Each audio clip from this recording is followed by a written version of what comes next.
Jamal, good morning. ഒമാനിൽ മുഖ്യമന്ത്രിയുടെ ഇന്നത്തെ പ്രധാനപ്പെട്ട പരിപാടികൾ എന്തൊക്കെയാണ്, എങ്ങനെയാണ് അതിന്റെ ഒരു ക്രമീകരണങ്ങളും മറ്റു കാര്യങ്ങളും? ഗുഡ് മോർണിംഗ് മനോ. ഒമാനിൽ മസ്കത്തിലാണ് ഇന്ന് മുഖ്യമന്ത്രിയുടെ ഏറ്റവും പ്രധാനപ്പെട്ട പരിപാടി ഉള്ളത്. അത് ഒരുപക്ഷെ ഗൾഫ് കണ്ട ഏറ്റവും വലിയ ഒരു സംഗമമായി, ഏറ്റവും വലിയ പ്രവാസി സംഘമായി മാറ്റാനുള്ള ഒരു ഒരുക്കത്തിലാണ് സംഘാടകരുള്ളത്. അമിറാത്ത് പാർക്കിലെ ഇന്ത്യൻ കമ്മ്യൂണിറ്റി ഫെസ്റ്റിവലിലാണ് മുഖ്യമന്ത്രി പങ്കെടുക്കുക. ഇന്ത്യൻ കമ്മ്യൂണിറ്റി ഫെസ്റ്റിവലിന്റെ ഉദ്ഘാടനം മുഖ്യമന്ത്രി നിർവഹിക്കും.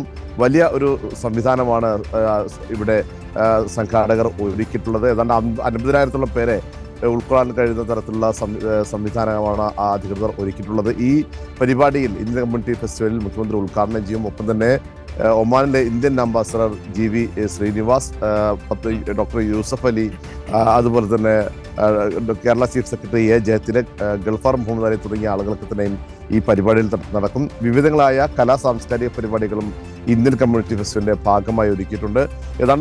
ഏതാണ്ട് ആഴ്ചകളായി നിരന്തരമായ പ്രവർത്തനമാണ് ഇത് ഔദ്യോഗിക പരിപാടികൾ. മുഖ്യമന്ത്രി എത്തുമ്പോൾ ഒമാനിലെ പ്രവാസി സമൂഹത്തിന്റെ ഒരു ആവേശം, ഒരു സ്നേഹം എങ്ങനെയാണ്? നേരത്തെ ഒരുപാട് ആളുകളുടെ വാക്കുകൾ ഞങ്ങൾ കേട്ടിരുന്നു. അവരുടെ ഒരു സ്നേഹവും സന്തോഷവും ഒക്കെ ഞങ്ങൾക്ക് അതിൽ അനുഭവിച്ചറിയാൻ കഴിയുന്നുണ്ടായിരുന്നു. ജമാൽ അവിടെ എത്തിയപ്പോൾ നേരിട്ട് കാണാൻ കഴിഞ്ഞത് എന്താണ്? തീർച്ചയായും മുഖ്യമന്ത്രി ഒമാനിലെത്തിയപ്പോൾ തന്നെ ഒരുപക്ഷെ മുഖ്യമന്ത്രിക്കായുള്ള കാത്തിരിപ്പായിരുന്നു കഴിഞ്ഞ ഏറെ നാളായി ഒമാനിലെ പ്രവാസി മലയാളികൾ. കാരണം കഴിഞ്ഞ 26 വർഷത്തിന് ശേഷമാണ് ഒരു കേരള മുഖ്യമന്ത്രി ഒമാനിലെത്തുന്നത്. മുഖ്യമന്ത്രി പിണറായി വിജയൻ മുഖ്യമന്ത്രി ആയതിനു ശേഷം തന്നെ ആദ്യമായാണ് എത്തുന്നത്. ഈ ഏറെ പ്രതീക്ഷയോടെ, ഏറെ ആവശ്യത്തോടെയാണ് പ്രവാസികളൊക്കെ തന്നെയും, അത് ഒമാൻ മാത്രമല്ല മറ്റു ഗൾഫ് രാജ്യങ്ങളിലൊക്കെ തന്നെയും ഈ മുഖ്യമന്ത്രിയുടെ വരവിനായി കാത്തിരിക്കുന്നത്. കഴിഞ്ഞ ഏതാണ്ട് 10 വർഷം കൊണ്ട് ജനകീയ സർക്കാരിന്, അല്ലെങ്കിൽ ഈ പ്രവാസികൾക്ക് ഒട്ടേറെ ക്ഷേമ പദ്ധതികൾ നടപ്പാക്കുക. നമുക്കറിയാം, നോർക്കയുടെ ഏറ്റവും അവസാനം നോർക്ക കെയർ വരെയുള്ള പ്രവാസി ഇൻഷുറൻസ് വരെയുള്ള പദ്ധതികൾ നടപ്പാക്കിയ ഒരു സർക്കാരിന്റെ ജനനായകൻ, അല്ലെങ്കിൽ ആ സർക്കാരിന് നേതൃത്വം കൊടുക്കുന്ന നായകരെ കാണാൻ, ആ തലവരെ കാണാൻ പ്രവാസി മലയാളികൾ ഏറെ പ്രതീക്ഷ കാത്തിരിക്കുന്നു.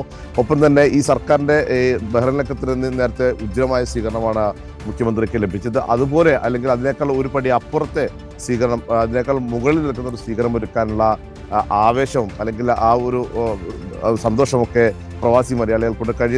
ഇന്നലെയും മിനിയാന്നൊക്കെ ഈ ഒമാനിലെ പ്രവാസി മലയാളികളെ നേരിട്ട് കാണുമ്പോൾ അത് നമുക്ക് വ്യക്തമാകുന്നുണ്ട്. അവരുടെയൊക്കെ വാക്കുകളിൽ ആ സന്തോഷം, ആ ആവേശം നമുക്ക് കാണാനുണ്ട്. എന്തായാലും വലിയ ഉജ്ജ്വലമായ ഒരു സ്വീകരണം തന്നെ ഒരുക്കാനുള്ള തയ്യാറെടുപ്പിലാണ് ഈ ഒമാനിലെ പ്രവാസി മലയാളി സമൂഹം. അത് സമൂഹത്തിന്റെ എല്ലാ മേഖലകളിൽ നിന്നുള്ള ആളുകളുണ്ട്, സ്ത്രീകളുണ്ട്, കുട്ടികളുണ്ട്, നിരവധിയായ ആളുകളൊക്കെ തന്നെയും ഇന്നലെ തന്നെ അമറാത്ത് പാർക്കിലെത്തുകയും ഇവിടുത്തെ ഒരുക്കങ്ങൾ വിലയിരുത്താൻ അവർ അവിടെ എത്തിച്ചേരുകയും ചെയ്യുന്നുണ്ട്.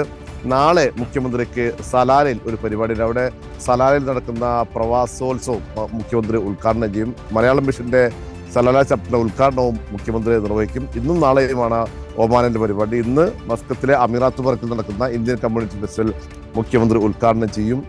നാളെ സലാലയിൽ പ്രവാസോത്സവം മുഖ്യമന്ത്രി ഉദ്ഘാടനം ചെയ്യും. ഇന്ന് മുഖ്യമന്ത്രി എത്തിയത് മുതൽ തന്നെ വലിയ ഒരു സ്വീകരണം വിവിധ മേഖലകളിൽ നിന്ന് ലഭിക്കുന്നുണ്ട്. മുഖ്യമന്ത്രി ചെല്ലുന്ന സ്ഥലങ്ങളൊക്കെ തന്നെയും പ്രവാസി മലയാളികൾ വലിയ സ്നേഹത്തോടെ മുഖ്യമന്ത്രിയോട് ഇടപെടുന്നു, കാര്യങ്ങൾ അന്വേഷിച്ചറിയുന്നു. മുഖ്യമന്ത്രിയാണെങ്കിൽ കേരളത്തിന്റെ ഒരു പ്രോഗ്രസ് റിപ്പോർട്ടാണ് ബഹ്റൈൻ അവതരിപ്പിച്ചത്. അതുപോലെ തന്നെ ഈ കഴിഞ്ഞ 10 വർഷം കൊണ്ട് പ്രവാസി മലയാളികൾക്ക് ഉണ്ടായ ഒരു നേട്ടമുണ്ട്. അത് പ്രവാസി മലയാളികൾ കൃത്യമായി മനസ്സിലാക്കുന്നു എന്നതാണ് ഈ ഒരു പ്രധാനപ്പെട്ട ഒരു കാര്യം. ആ ഒരു സ്നേഹം, ഇത്തരം പ്രവാസിക്ഷേമ പദ്ധതികൾ നടപ്പാക്കിയ സർക്കാരിനോടുള്ള ഒരു സ്നേഹം മുഖ്യമന്ത്രിയോട് ജനങ്ങൾ പ്രകടിപ്പിക്കുന്നു എന്നതാണ് നേരിട്ട് കാണാൻ കഴിയുന്നത്. ശരി, ഇപ്പോൾ ജമാൽ നിൽക്കുന്ന മസ്കറ്റിലാണോ? തീർച്ചയായും മസ്കത്തിലാണ് ഞാനുള്ളത്. Okay, thank you Jamal, thank U.